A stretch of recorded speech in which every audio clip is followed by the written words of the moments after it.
ഇതോ എന്ത് പേരിട്ട് വിളിക്കുവിന?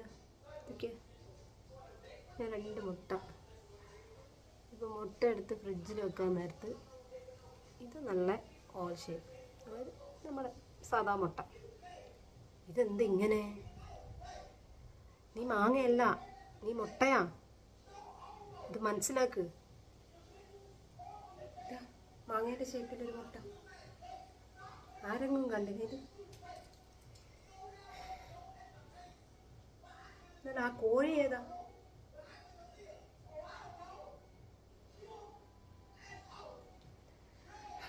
ഗർഭകാലത്ത് വല്ല മാങ്ങയും കണ്ട് മോഹിച്ച് ആ മാങ്ങ കിട്ടാണ്ട് മാങ്ങ നോക്കി നിർവൃതി അണഞ്ഞ് കോഴിയിട്ട മുട്ടയായിരിക്കും ഇത്, മാങ്ങ ഷേപ്പിൽ എന്ന് വിചാരിച്ച് അങ്ങോട്ട് സമാധാനിക്കാം. Okay, Tata, by.